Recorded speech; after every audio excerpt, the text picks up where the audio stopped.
Fala, galera da terceira série, beleza?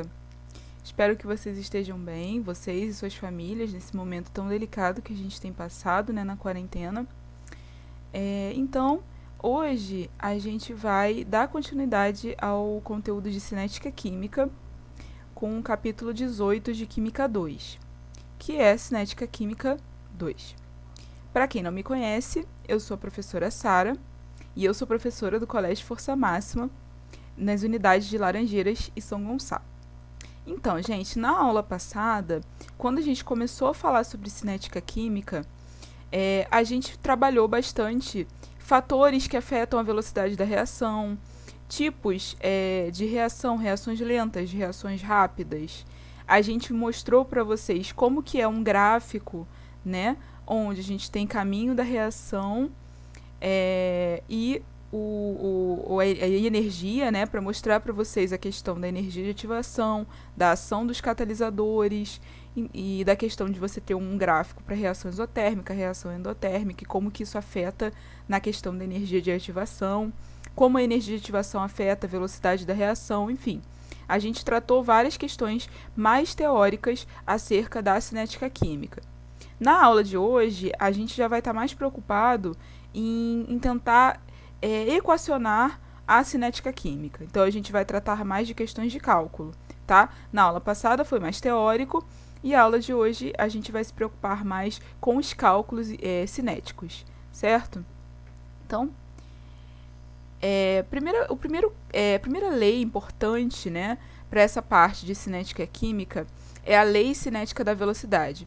A lei cinética da velocidade ela se baseia na lei da ação das massas, onde é dito que a velocidade de uma reação ela é diretamente proporcional aos produtos das concentrações, ou seja, as concentrações multiplicadas em quantidade de matéria, ou seja, mol por litro, ou seja, molaridade, dos reagentes, elevados a índices que são determinados experimentalmente. Então, olha só o que a lei da ação das massas nos diz. Ela diz que a velocidade de uma reação química vai ser diretamente proporcional, então a gente vai ter aí alguma constante de proporcionalidade, certo? Ao produto das concentrações em quantidade de matéria, mol por litro dos reagentes. Então, na verdade, ela é proporcional à multiplicação das concentrações dos reagentes envolvidos naquela reação, onde essas concentrações estão elevadas a índices, né, que são determinados experimentalmente. Então, aí aqui eu tenho um exemplo de uma reação hipotética, né? Azinho aqui seria o nosso coeficiente estequiométrico, Bzinho também, Azão é o nosso reagente, Bzão é o nosso reagente. E aí aqui, dando produtos. A lei de velocidade dessa reação hipotética aqui seria, então, V é igual a K, onde K aqui é uma constante, a gente vai ver já já, multiplicado pela concentração do reagente A, elevado ao índice P, vezes a concentração do reagente B, elevado ao índice Q. Então, aqui, gente, cada uma desses elementos ele tem um significado. V é a velocidade da reação. K é a nossa constante de velocidade da reação. E ela é uma função da temperatura. Então, a gente diz que K aqui é a nossa constante de proporcionalidade, né? Já que velocidade é diretamente proporcional a esse termo aqui, de produto. Aqui, o P. O P, ele é a ordem da reação em relação a A, certo? E é um valor determinado experimentalmente. Q é a ordem da reação em relação a B, ou seja, em relação ao reagente B. E ele também é determinado experimentalmente. P mais Q, ou seja, a soma desses índices aqui, P mais Q, ele é a nossa ordem global da reação. Então, gente, olha só.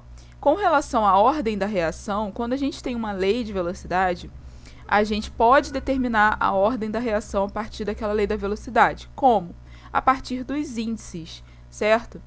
Eu posso perguntar a ordem da reação em relação a um reagente, e aí a ordem da reação em relação a um reagente específico vai ser o próprio índice dele. Então, a ordem de reação em relação a A vai ser o próprio índice de A, que é P, certo? E a mesma coisa com B. Ou eu posso pedir a ordem global da reação. E a ordem global da reação é a soma de todos os índices. Aqui, como a gente só tem 2 índices, vai ser P mais Q. Mas a gente poderia ter mais reagentes, então eu teria mais índices. E aí seria a soma de todos eles, ok? Então eu posso ter a ordem da reação em relação a um reagente, ou eu posso ter a ordem global da reação. Agora a gente vai falar sobre reações elementares. As reações elementares são aquelas que ocorrem em uma única etapa. Então, são reações de etapa única. Nesse caso, os índices coincidem com os coeficientes estequiométricos. Então, olha que interessante. Quando eu tenho reações elementares, certo? Uma reação elementar desse tipo aqui, ó, Azinho, que é o nosso coeficiente estequiométrico, e Azão, que é o nosso reagente, mais Bzinho, que é o coeficiente estequiométrico Bzão, que é o reagente, dando produtos. Como que fica a lei de velocidade para essa reação aqui, que eu já disse para vocês que é uma reação elementar? A lei de velocidade dela vai ser V é igual a K, multiplicado pela concentração do reagente A, elevado a Azinho. Então, meus amores, reação elementar, quando a gente escreve a lei de velocidade para uma reação elementar, os índices que eu tenho aqui, ó, que acompanham a concentração dos reagentes, ele vai ser igual, ou seja, vai coincidir com o coeficiente estequiométrico daquele reagente na reação. Então, Azinho não é o coeficiente estequiométrico do A, do reagente A? Então, ele vai ser o índice que vai estar aqui junto com a concentração do A na lei de velocidade, certo? Então, isso aqui é a forma de escrever a lei de velocidade para uma reação elementar. E aí, aqui eu peguei um exemplo para vocês, que é o exemplo dos exercícios conceituais questão 1, tá, gente? Então, aqui, ó, nos exercícios conceituais questão 1, ele te dá essa reação aqui. A reação de decomposição do pentóxido de dinitrogênio ocorre em etapa única. Opa! Ocorre em etapa única, eu já tenho que acender aqui a luzinha na cabeça e pensar. Se ocorre em etapa única, é uma reação elementar. Então, vocês já têm que saber, nesse momento aqui, como vocês montam essa lei de velocidade. Se é uma reação elementar, então os índices coincidem com os coeficientes estequiométricos. Beleza? Já sabe como fazer. Observe a reação e responda os itens a seguir. Então, ele te deu a reação já aqui, balanceada, e pede para vocês responderem. Primeiro, a lei de velocidade. E segundo, identificar a ordem global da reação. Vamos fazer então a questão? Vamos lá, olha só. Primeiro, lei da velocidade. A lei da velocidade, ela sempre é escrita em relação aos reagentes, certo? Quem é o nosso reagente? O nosso reagente é o pentóxido de dinitrogênio, certo? Então, a minha lei de velocidade vai ser V é igual a K multiplicado pela concentração do pentóxido de dinitrogênio, que é o nosso único reagente. Como que eu determino o índice? Se é uma reação de etapa única, então é uma reação elementar. Logo, o índice da minha lei de velocidade vai corresponder ao quê? Ao coeficiente estequiométrico do reagente. Então, a minha lei de velocidade vai ser V é igual a K multiplicado pela concentração do pentóxido de nitrogênio elevado a 2, que é o índice aqui, que é o coeficiente, né, estequiométrico. Ok, agora vamos para a letra B. Identifique a ordem global da reação. Lembra, a ordem global da reação é a soma de todos os índices presentes na lei de velocidade. Como eu só tenho um índice nessa lei de velocidade, então a ordem da reação é de 2, certo? Que é o único índice que eu tenho presente na minha lei de velocidade. Beleza? Então, agora vamos dar continuidade aqui. Reações não elementares. As reações não elementares, elas são aquelas que ocorrem em mais de uma etapa. Então, uma dessas etapas, obrigatoriamente, vai ser a etapa lenta. Então, eu tenho mais de uma etapa, onde uma dessas etapas ela é a minha etapa lenta da reação. A equação de velocidade ela será sempre determinada pela etapa lenta. Então, quando eu ver lá, eu tenho uma série de reações. Uma delas é a minha etapa lenta. Como que eu monto a lei de velocidade? Eu vou montar a lei de velocidade utilizando a etapa lenta como referência. Tá? Então, eu vou pegar a etapa lenta e vou montar a lei de velocidade igual a gente fez para a reação elementar. Certo? Então, vamos lá. Eu tenho uma série de reações. Uma delas é a etapa lenta. O que eu vou fazer para montar a lei de velocidade? Eu vou pegar essa reação da etapa lenta e vou montar a lei de velocidade como se ela fosse uma reação elementar. Certo? Então, aqui eu tenho reações não elementares. Eu tenho reações aqui, duas reações, certo? Ou seja, eu tenho uma reação que ocorre em mais de uma etapa. E aí aqui eu tenho, essa aqui é minha etapa rápida, essa aqui é minha etapa lenta. Isso aqui é tudo reação hipotética, tá, meus amores? Então aqui, supondo que essa é minha etapa rápida, essa é minha etapa lenta.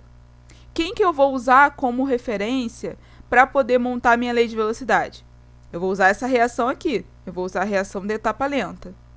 Então a minha lei de velocidade vai ser o quê? K multiplicado pela concentração do C elevado ao seu índice estequiométrico vezes a concentração do D elevado ao seu índice estequiométrico. Então, eu vou pegar a etapa lenta e vou montar a lei de velocidade como se ela fosse uma reação elementar. É isso. Para dar exemplo dessa questão, eu peguei a questão 2 dos exercícios conceituais, que ela diz o seguinte: o óxido nítrico, NO, é uma substância que contribui para a destruição da camada de ozônio. O mecanismo dessa reação é dado em 2 etapas. Então, aqui eu tenho 2 etapas de mecanismo. A primeira é a minha etapa lenta e a segunda é a minha etapa rápida. Com base nas reações a seguir, né, nas reações anteriores, determine a lei de velocidade da reação exposta. Então, vamos lá. Isso aqui é uma reação não elementar, porque é uma reação que acontece em mais de uma etapa. Como que eu faço para montar a lei de velocidade nesse caso? Eu vou pegar a minha etapa lenta e vou usar como referência para fazer a lei de velocidade. Quem é a etapa lenta? É a minha reação 1, certo? NO mais ozônio, dando NO2 mais O2. Beleza, então essa aqui é a minha reação de referência.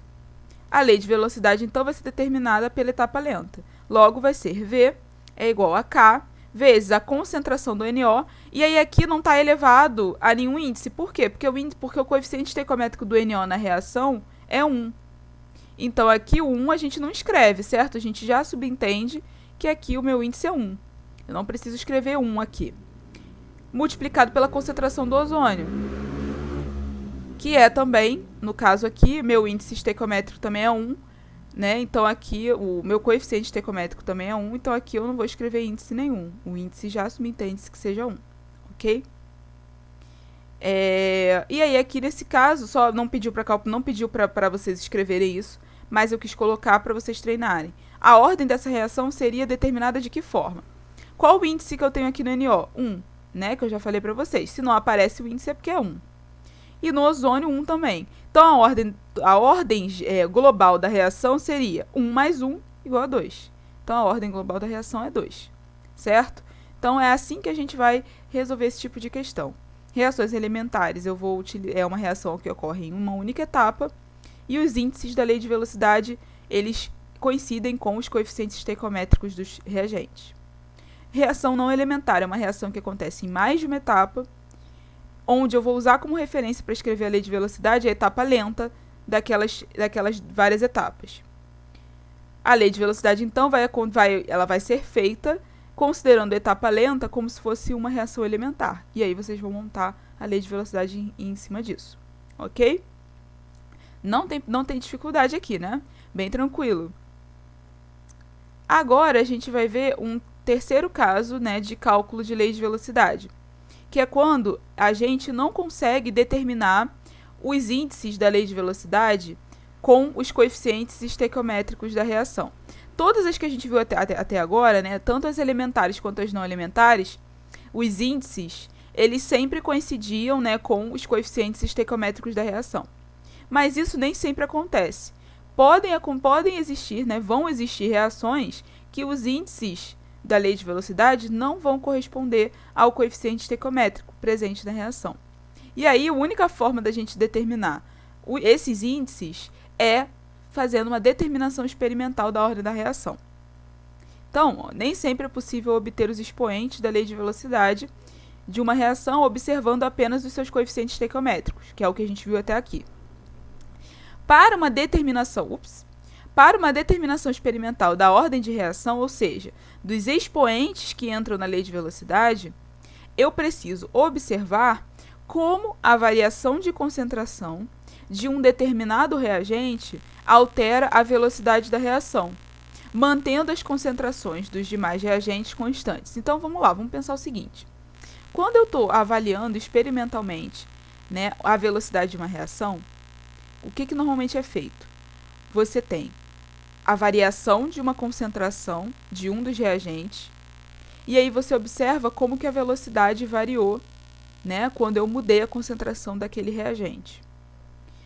De forma que todos os outros reagentes permaneçam com a sua concentração constante. Por quê? Porque eu quero observar como que cada reagente altera a velocidade da reação.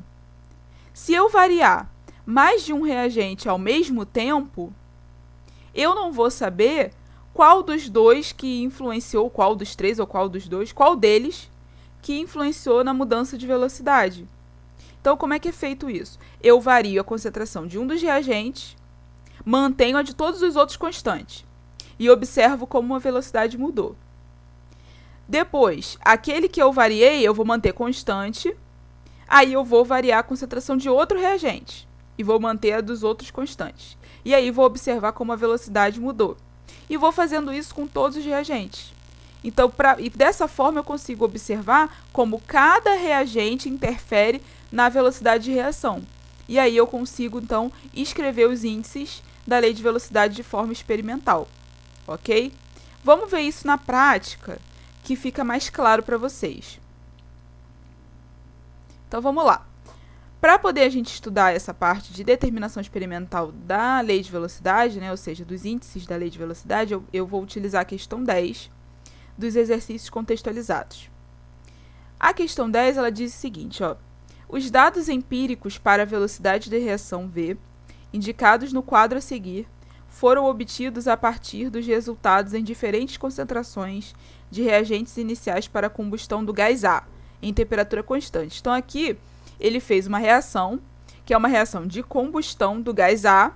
Logo, se é uma reação de combustão, ele está reagindo com quem? Com oxigênio, certo? Então, eu tenho dois reagentes. O A, que é o meu combustível, e o oxigênio, que é o meu comburente, certo? E aí, eu fiz 3 experimentos aqui. No primeiro experimento, ó, eu usei uma certa concentração do A, uma certa concentração do oxigênio, e observei aqui uma velocidade de reação. Quando eu fiz o experimento 2, observe que eu mantive a mesma concentração de oxigênio e variei só a concentração do A. E aí, observei como essa velocidade variou aqui. Ok?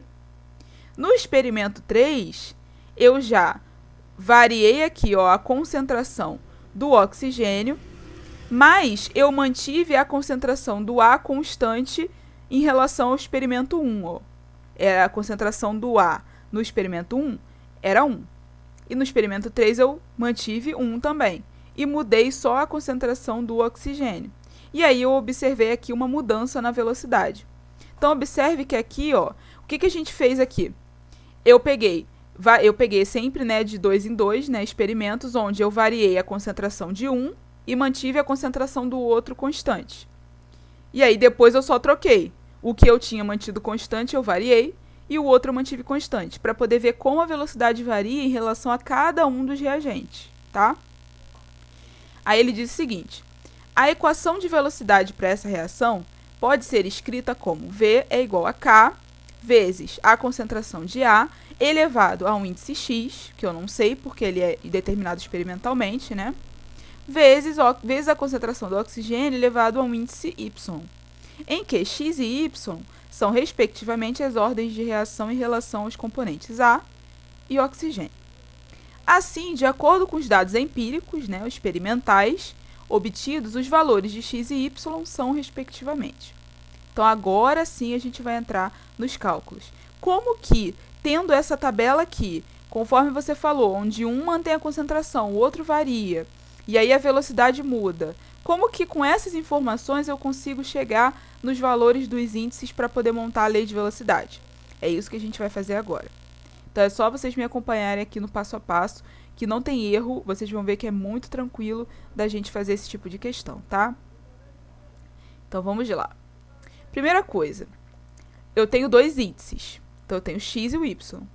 Eu vou obter cada um deles separadamente. Eu não vou obter os dois ao mesmo tempo, né? Então, em um primeiro momento, o X vai ser a minha incógnita e eu vou tirar o Y de jogada. E aí, no segundo momento, o Y é minha incógnita, eu vou tirar o X de jogada. A gente vai ver agora como que a gente vai fazer isso. Então, primeiro passo. Primeiro passo, eu quero descobrir o índice do reagente A, então eu quero descobrir o X. Então, para descobrir o índice do reagente A, que é o X, eu devo escolher, a partir da tabela dada na questão, 2 experimentos onde o reagente oxigênio permaneça com a sua concentração constante e o reagente A varie. Então, olha só, gente, primeira coisa, eu não falei para vocês que eu vou determinar primeiro o índice do A e depois o índice do oxigênio? Eu não vou conseguir obter os dois ao mesmo tempo, cada um vai ser no seu momento. Aí, vamos lá, eu escolhi começar, então, pelo índice X. Eu escolhi começar a determinar o índice X. Beleza.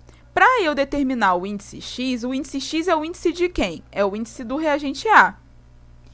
Então, para eu poder fazer isso, primeira coisa que eu tenho que fazer, eu tenho que observar quais são os 2 experimentos que a concentração do A, que está relacionado com o índice X, varia, mas a concentração do oxigênio, que está relacionado com o índice Y, que é o que eu não quero agora, fique constante. Certo? Então, vamos observar aqui, ó. No experimento 1, eu tenho a concentração do A igual a 1 e do oxigênio igual a 4. No experimento 2, eu tenho a concentração do A igual a 2, então mudou, e do oxigênio igual a 4, constante. Ou seja, quais são os 2 experimentos que eu vou escolher para poder determinar o índice X? São 2 experimentos onde a concentração do A varie e a do oxigênio permaneça constante. Quais são esses experimentos? O 1 e o 2, certo? Então, são esses dois experimentos que eu vou escolher para poder começar a determinar o índice X. Beleza. Vamos utilizar, então, o experimento 1 e 2. Lei de velocidade para o experimento 1. V1, velocidade do experimento 1, é igual a K vezes a concentração do A elevado a X vezes a concentração do oxigênio elevado a Y. E aí, agora, o que eu vou fazer? Eu vou substituir pelos valores que foi dado na tabela. Qual é a velocidade para o experimento 1? Aqui. Qual é a velocidade para o experimento 1? 4 vezes 10 a menos 4, certo? Então, eu vou escrever isso aqui. Ó, velocidade 1 é igual a 4 vezes 10 a menos 4. Qual é a concentração do A no experimento 1? É 1, a gente já tinha visto lá. E a concentração do oxigênio no experimento 2 é 4. Agora, eu vou fazer a mesma coisa para o experimento 2. Vou escrever a lei de velocidade para o experimento 2. V2 é igual a K vezes o A elevado a X vezes a concentração do oxigênio elevado a Y. E aí, eu vou substituir o valor de velocidade de concentração pelos dados que estão na tabela. A velocidade do experimento 2 é 32 vezes 10 a menos 4.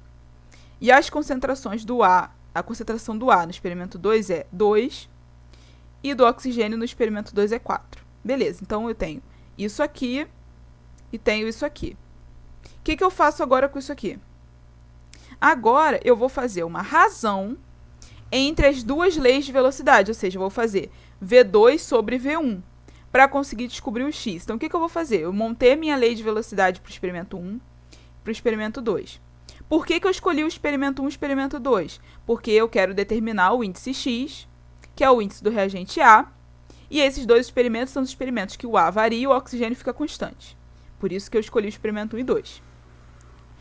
Agora que eu já escrevi a lei de velocidade e já substituí pelos valores da tabela, o que eu vou fazer?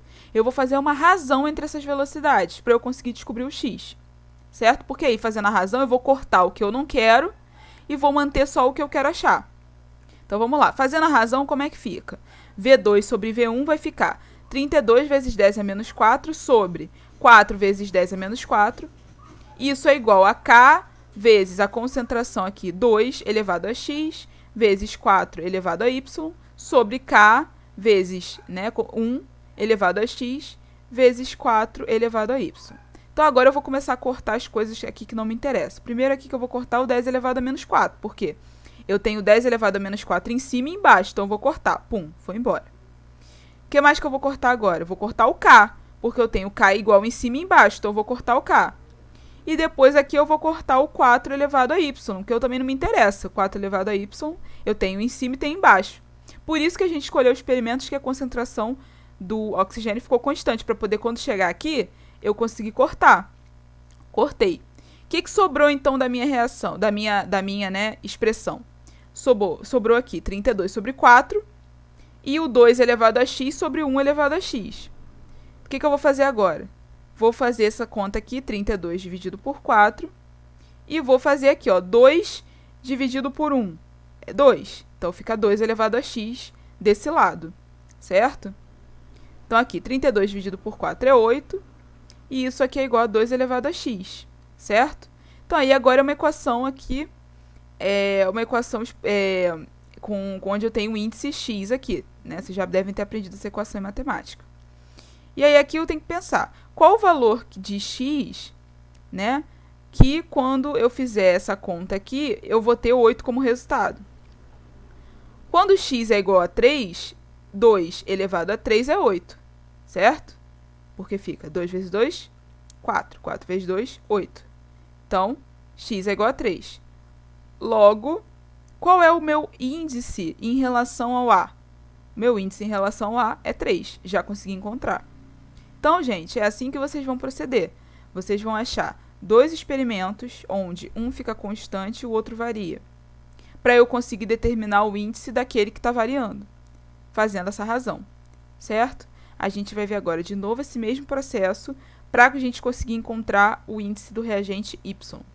Aliás, minto, para a gente conseguir achar o índice Y do reagente oxigênio, tá bom? Então, vamos lá, vamos agora fazer para o oxigênio a mesma coisa. Para descobrir o índice do reagente oxigênio, que é o Y, eu devo escolher, a partir da tabela dada na questão, 2 experimentos onde o reagente A permaneça com sua concentração constante e o reagente oxigênio varie. Então, a gente vai agora vamos voltar tudo aqui. Vamos observar a nossa tabela aqui, olha só. Eu preciso agora, para poder determinar o índice do oxigênio, eu preciso de 2 experimentos onde a concentração do oxigênio varie e a do A fique constante. Quais são esses 2 experimentos? Ó, no experimento 1, eu tenho a concentração do A igual a 1 e do oxigênio igual a 4. No experimento 3, eu tenho a concentração do A igual a 1, então ela é constante, e a do oxigênio igual a 2, ou seja, variou. Então, quais são os 2 experimentos que eu vou escolher? 1 e 3, certo? Então, vamos voltar aqui, voltar tudo. Então, vamos lá. Vamos utilizar, então, o experimento 1 e 3. Lei de velocidade para o experimento 1. V1 é igual a K vezes A elevado a X vezes oxigênio elevado a Y. Substituindo pelos valores do experimento 1, vai ficar 4 vezes 10 a menos 4 é igual a K vezes 1 elevado a X vezes 4 elevado a Y. Lei de velocidade para o experimento 3. V3, que é a velocidade 3, é igual a K vezes concentração de A elevado a X vezes a concentração do oxigênio elevado a Y. Substituindo pelos dados do experimento 3, eu vou ter a velocidade é igual a 2 vezes 10 a menos 4. Isso é igual a K vezes 1, que é a concentração do A, elevado a X, vezes 2, que é a concentração do oxigênio, elevado a Y. Show! Agora, então, o que eu vou fazer? Vou fazer a razão entre essas duas leis de velocidade. Vou fazer a razão V1 sobre V3 para conseguir descobrir o Y. Então, vou pegar o V1, vou pegar a lei de velocidade aqui do experimento 1 e vou fazer a razão com a lei de velocidade aqui do experimento 3, para a gente achar o Y. Como que vai ficar, então?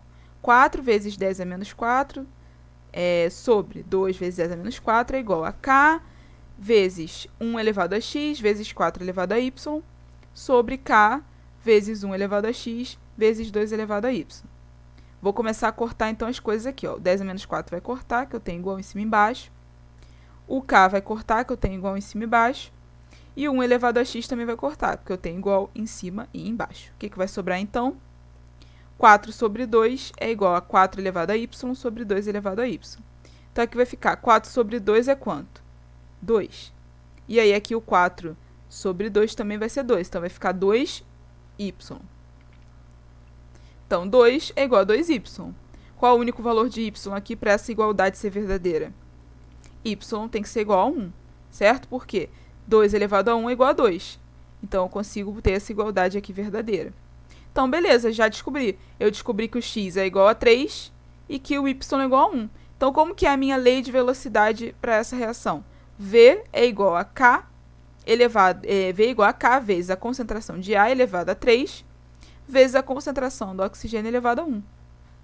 Logo, se x é igual a 3 e y é igual a 1, a resposta então vai ser a letra C, certo? Da questão que a gente pegou aqui como exemplo. Show? Então, gente, não tem dificuldade. Vocês vão determinar o índice de cada reagente separadamente, escolhendo os experimentos onde a concentração do reagente que eu quero determinar o índice varia e a concentração do reagente que eu não quero determinar o índice naquele primeiro momento fica constante. Aí eu determino o índice de um dos reagentes. Depois eu volto, faço a mesma coisa, mas aí agora com outro reagente variando e com outro constante, para poder determinar o outro índice. E eu vou fazendo assim para todos os reagentes. Se aqui tivesse 3 reagentes, eu ia ter que fazer isso 3 vezes, porque eu ia ter que determinar um de cada vez. No caso, como eram 2, eu só fiz 2 vezes. Entenderam? Então é o mesmo processo. Vocês vão fazer esse processo para todas essas questões que tiverem determinação experimental de ordem de reação. Não tem mistério, tá? Bem, então, essa foi a nossa aula de hoje. Espero que a aula tenha sido divertida, tenha sido esclarecedora. Novamente, falo aqui que é muito importante vocês fazerem exercício da apostila, principalmente desse capítulo, que é um capítulo com bastante cálculo, com bastante treino, né, de cálculo, bastante treino de lei de velocidade. Então, por ser um capítulo que exige bastante cálculo, é interessante vocês fazerem os exercícios, porque isso vai treinar o raciocínio de vocês, tá? E sempre reforçando a importância de vocês assistirem as aulas online e tirarem as dúvidas de vocês, beleza? Então, a gente se vê na próxima aula. Tchau, tchau, galera. Beijo!